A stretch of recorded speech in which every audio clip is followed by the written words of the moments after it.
दिसंबर का महीना था और कड़ाके की ठंड पड़ रही थी, लेकिन दयाराम के लिए सिर्फ यही मुसीबत कम नहीं थी। उसके ऊपर तो दुखों का पहाड़ ही टूट पड़ा। अपनी बूढ़ी कपकपाती हाथों से जब उसने कफन उठाकर देखा तो जोर जोर से रोने लगा। सामने दयाराम के जवान बेटे और बहू की लाश रखी हुई थी। खेत में मजदूरी कर रहे उसके बेटे और बहू बिजली का करंट लग जाने के कारण खेत में ही तड़प तड़प कर जान गंवा बैठे थे। हे भगवान, ये तूने हम गरीबों के साथ कैसा अन्याय किया है। तुझे हमारी तकलीफें दिखाई नहीं देती है क्या, जो तूने ऊपर से इतना बड़ा दुख भी दे दिया।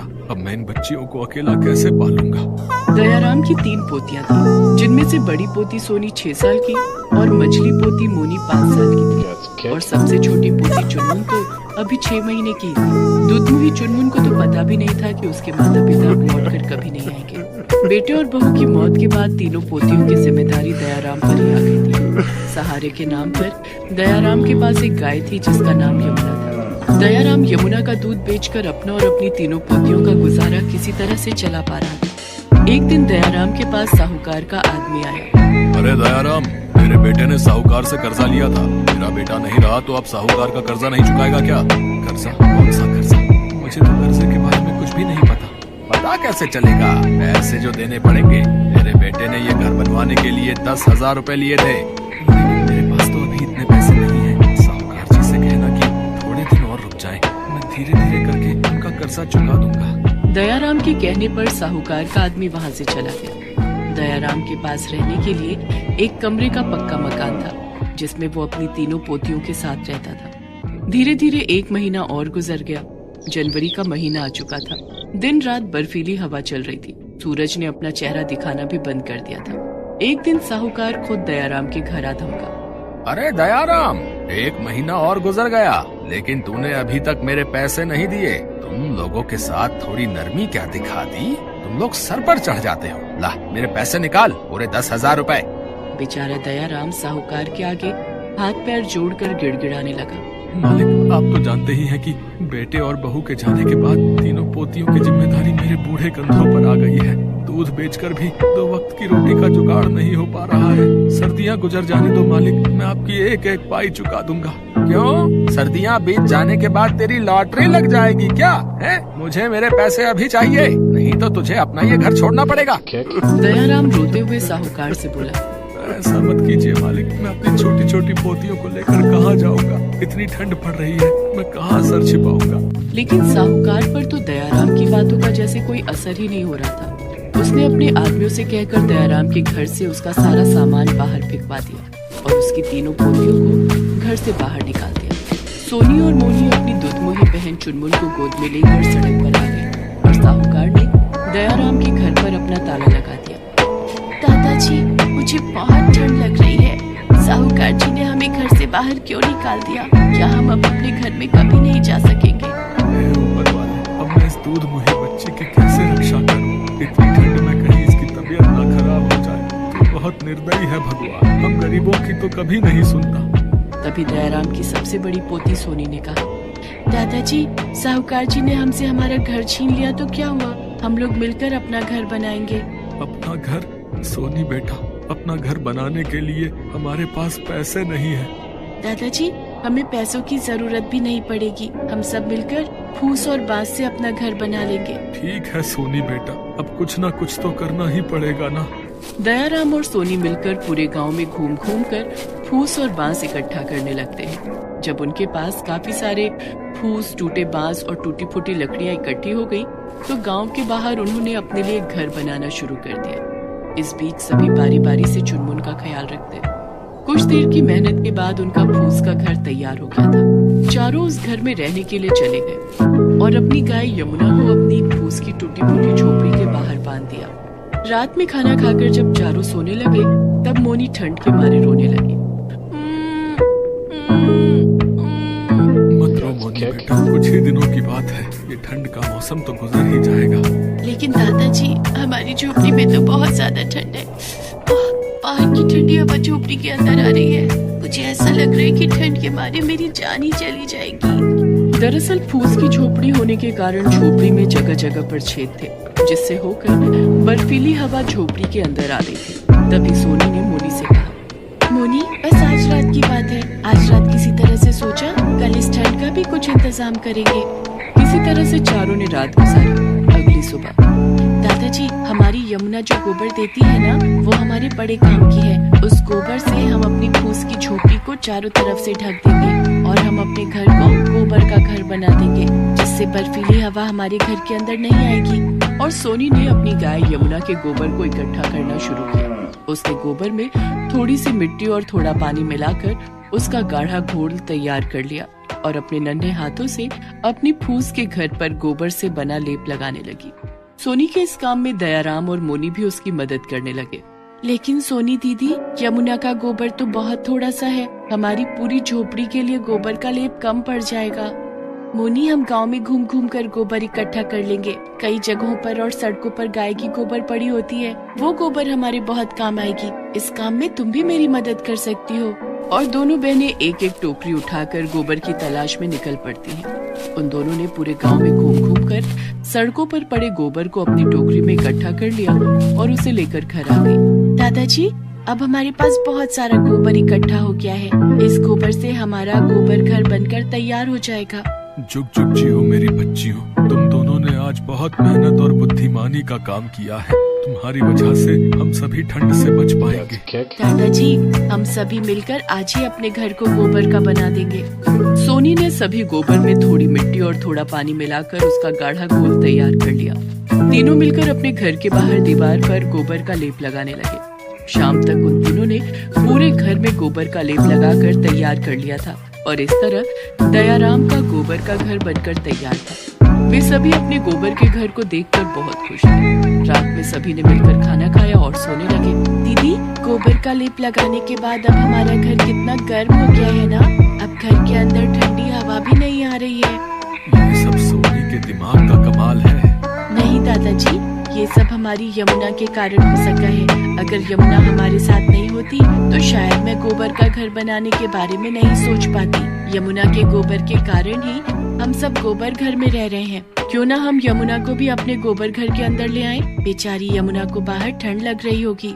हाँ सोनी, हम यमुना को भी अपने गोबर घर में रखेंगे। दयाराम बाहर जाकर अपनी गाय यमुना को भी अपने गोबर घर के अंदर ले आता है। दादाजी, हमारा गोबर घर तो दिखने में भी बहुत सुंदर लग रहा है और इसे बनाने में हमारे पैसे भी खर्च नहीं हुए। हाँ मोनी बेटा, हमारा गोबर का घर पूरे गांव में सबसे अलग है। किसी ने नहीं सोचा होगा कि जिस गोबर से उपले बनाते हैं उसी गोबर से हम घर भी बना सकते हैं, और वो भी बिना पैसे खर्च किए। दादाजी, हमारा गोबर घर गांव के सभी घरों से अच्छा और सुंदर है। तीनों आपस में बातें करते हुए अपने गोबर घर में सो जाते। दूसरे दिन गांव से आने जाने वाले लोगों ने दयाराम का गोबर घर देखा और आपस में बातें करने लगे। धीरे धीरे दयाराम के गोबर घर की चर्चा पूरे गांव में होने लगी। यहाँ तक कि दूर दूर से लोग दयाराम का गोबर घर देखने के लिए आने लगे। एक दिन दयाराम के घर पर एक आदमी आया। दयाराम जी यही रहते हैं क्या? हाँ, लेकिन आप कौन हैं? मैं शहर से आया हूँ। सरकार को इस बात की खबर लगी है कि आप लोगों ने गोबर से घर बनाया है। सरकार गांव में गरीबों के रहने के लिए गोबर के घर बनवाना चाहती है। इसके लिए सरकार को आप लोगों की मदद की जरूरत है। इस काम के लिए आपको पैसे भी दिए जाएंगे। ये सुनकर सोनी बहुत खुश हो गई और उसने अपने दादा दयाराम को सारी बात बताई। अरे भाई, ये तो बहुत ही खुशी की बात है। हम अपनी तरफ से सरकार की पूरी मदद करेंगे। उसके बाद सरकार की तरफ से दयाराम के गांव के अलावा दूसरे गांव में भी गोबर का घर बनाया जाने लगा, जिसमें दयाराम, सोनी और मोनी तीनों ने अपना पूरा योगदान दिया। सरकार ने कई घूमने फिरने की जगहों पर भी सैलानियों के ठहरने के लिए गोबर के घर बनवाए और ये सारे काम दयाराम, सोनी और मोनी की देखरेख में किए गए। इस काम के लिए उन्हें सरकार की तरफ से अच्छे पैसे भी दिए गए। सोनी बेटा, तेरे गोबर घर के आइडिया ने तो हमारी सारी मुश्किलें दूर कर दी हैं। लोग हमसे गोबर घर बनवाने की डिमांड लेकर आने लगे हैं। अब हमारी गरीबी के दिन भी दूर हो गए हैं। दादाजी, ये सब तो यमुना की वजह से हुआ है। यमुना नहीं होती तो हम गोबर का घर बनाने के बारे में कभी नहीं सोच पाते। तीनों मिलकर यमुना को ढेर सारा प्यार करते हैं और अपने गोबर घर में आराम से रहते हैं। आइए साहब, आइए। इतनी ठंड में गर्मा गर्म भुट्टे खाइए। आइए बहन जी, आइए। उन दोनों के शरीर पर बस एक फटी हुई चद्दर है। ठंड की वजह से दोनों के हाथ कांप रहे हैं, लेकिन वो दोनों भी क्या करें। पेट चलाने के लिए उन्हें इतनी ठंड में भी रास्ते में निकलकर भुट्टे बेचने पड़ रहे हैं। इतने में उन लोगों के सामने एक बड़ी सी गाड़ी आकर रुकती है और पायल नाम की एक लड़की अपनी 3 सहेलियों के साथ बाहर निकलती है। ए बुड्ढे, 4 भुट्टे दे। रामचरण 4 भुट्टे सेक कर देता है। वो चारों मजे से खाते हैं। जी, 4 भुट्टे के 40 रुपए हुए हैं मालकिन।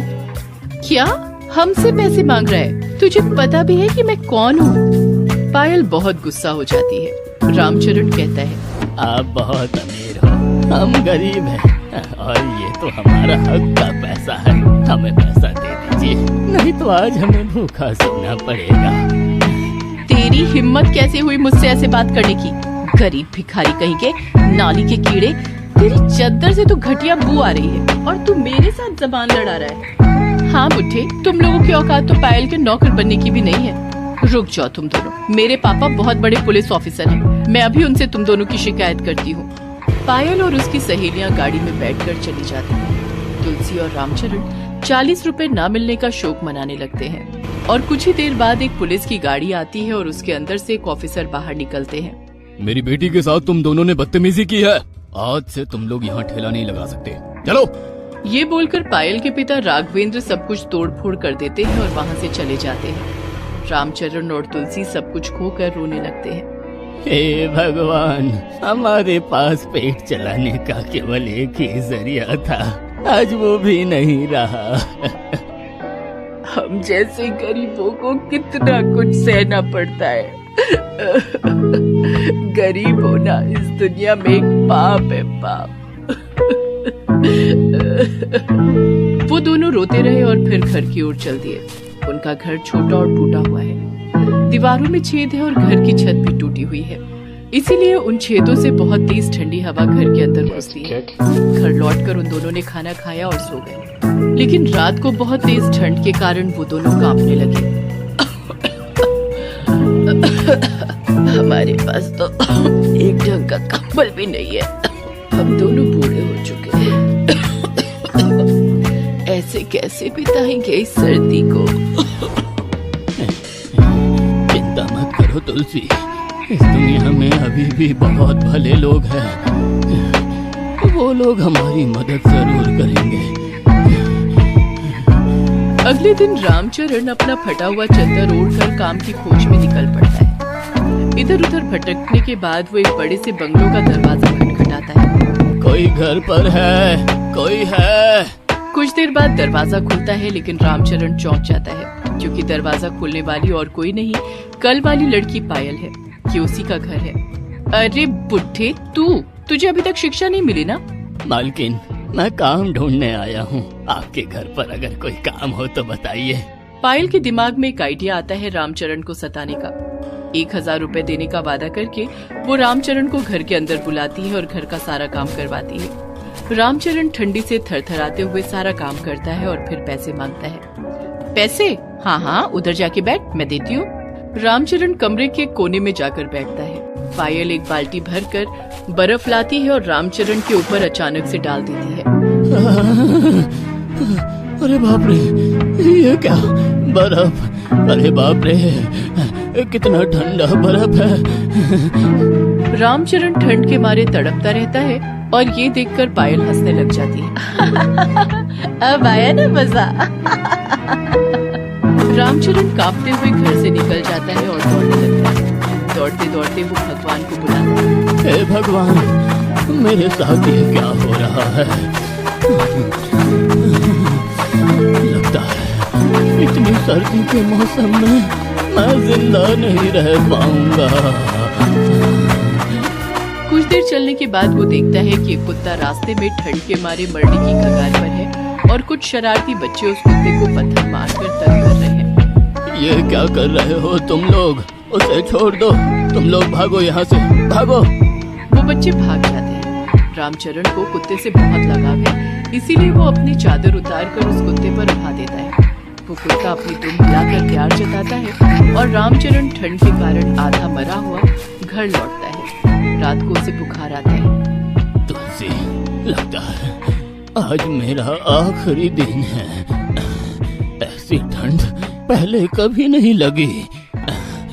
ऊपर से ऊपर से वो बर्फ का पानी।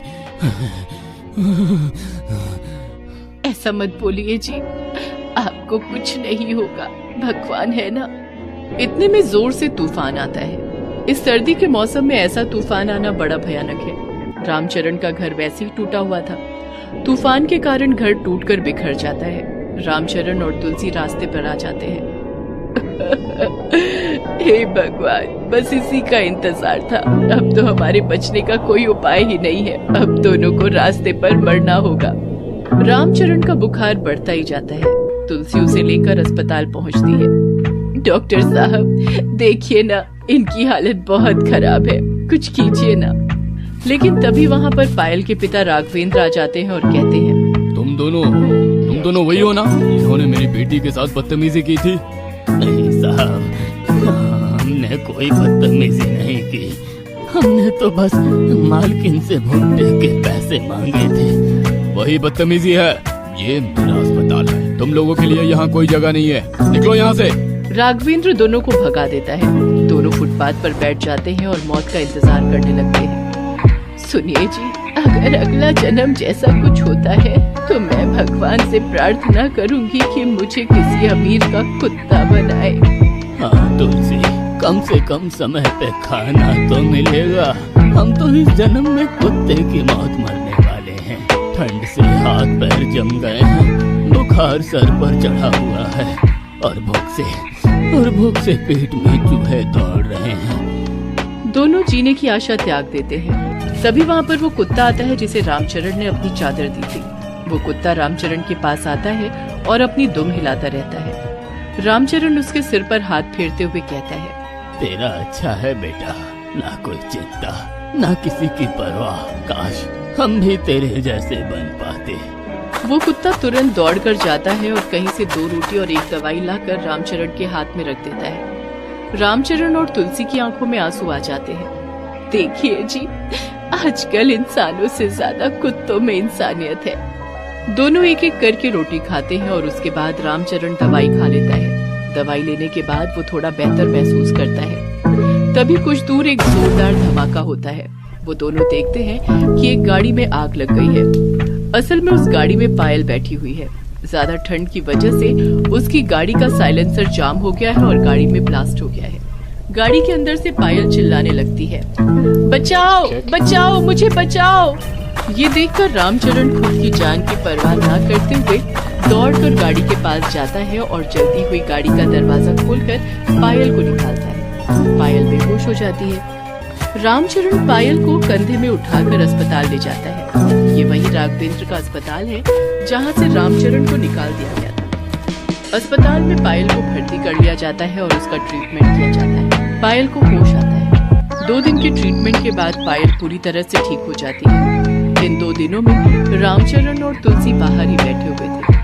उन दोनों को देखकर पायल रोते हुए कहती है, आप दोनों मुझे माफ कर दीजिए। मैंने आप दोनों के साथ बहुत बदतमीजी की है, लेकिन आज आप ही की वजह से मैं जिंदा हूँ। पायल के पिता राघवेंद्र कहते हैं, आप अगर मेरी बेटी को सही समय पर नहीं लाते तो शायद मैं मेरी बेटी को खो देता।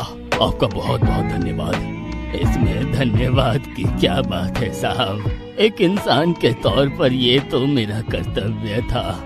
आपने आज मुझे इंसानियत सिखा दी। पापा, इन दोनों के रहने और खाने का इंतजाम कीजिए। हाँ बेटी, आज से आप दोनों हमारे साथ हमारे घर पर ही रहेंगे। सर्दी में आप दोनों को और कभी तकलीफ नहीं होगी। आपको खाली पेट भी सोना नहीं पड़ेगा और अस्पताल में मुफ्त में इलाज भी हो जाएगा।